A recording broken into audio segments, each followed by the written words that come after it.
Time now for your forewarned weather with Chief Meteorologist Alana Brophy.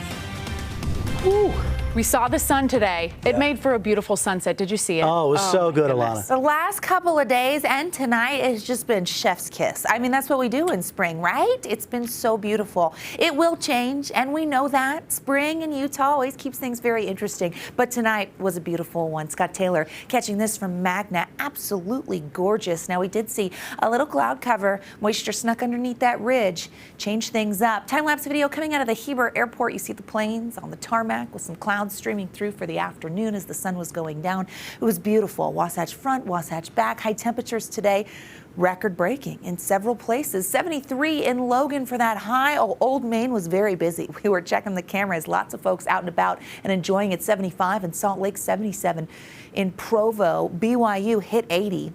That weather station breaking a record. 70s and 80s on the eastern side of the state. Beautiful day on the I-15 corridor, and 87 in St. George. The record today was 89, so they were close. They're going to start to cool, though, as we head into tomorrow. Even tonight, as we look at the 24-hour temperature change, we're still statewide above where we were at this point yesterday. Hanksville, the only exception there. St. George is a degree cooler, which means the winds are going to start to pick up, and they have. Hey, we did see some moisture, and this was from earlier towards Sigurd, so we could show you that, yes, the higher elevations maybe saw an isolated storm rolling through, but only gusty winds for the valley. Satellite radar picked up on that in the last several hours over towards the West Desert. You're going to see just a little bit of activity, but we saw over the south central mountains where we were dealing with those showers. We've got a cold front approaching, and that's going to change the weather pattern, but not before people got out and enjoyed it. Kayakers in West Valley. Kyle, I love this video. Great drone video coming out of West Valley with those clearer conditions.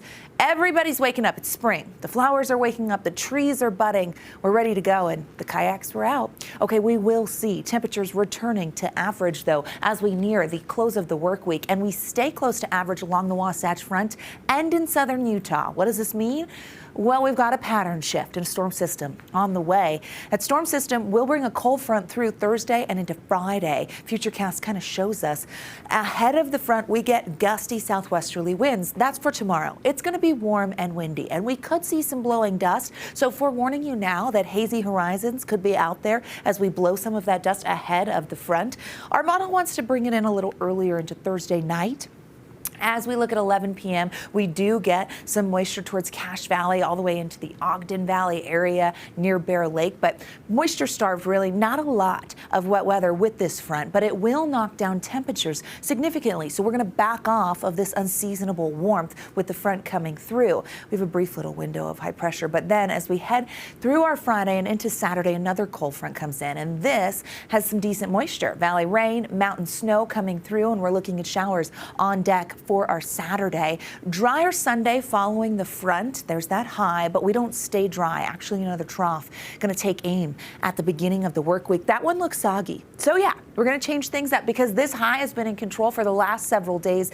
The records that we saw fall today, that will change. The ridge breaks down. We welcome in the first front. That's going to change temperatures, bring the potential of valley rain, mountain snow, but that looks like will really impact us Saturday. That's when we're going to see the best chance at some moisture. Sunday a little quieter, but don't get too comfortable because another low turns our way, and that one has atmospheric river potential with it. So that could be soggy, and we'll see what happens, which is why on the 7-day we talk about spring snow. I know, we love the 70s, but spring snow right around the corner. 6 to 10 day, forewarning you, look at the west. So we've been underneath this ridge, but we get wetter conditions, wetter than average, expected in the long range here. So forewarning you, an active pattern will want to move in and stick around. I don't blame it. Utah's beautiful in the spring. 70s for tomorrow, and I stay upper 70s. The reason being those southwesterly winds. I think they will aid in getting temperatures above average, but that will change. 80s on the eastern side of the state, 85 in St. George, so still above average. St. George this time of year, 71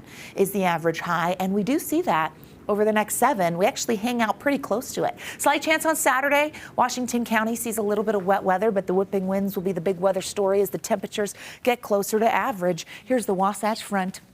quiet for tomorrow with the winds and the warmth, and then we're down to the 60s. And then how about the upper 50s? Now that's where we should be, so we go back to average, but we've had a taste of what we can look forward to. The warmer months are ahead of us. Wet weather, but Tuesday and Wednesday of next week, well, that's just some spring snow we could be talking about. Why not? See? Right? It's all over the place. We love it. I love that you're so positive about it. I think somebody at home was like, turn this off. No. It's a survival mechanism.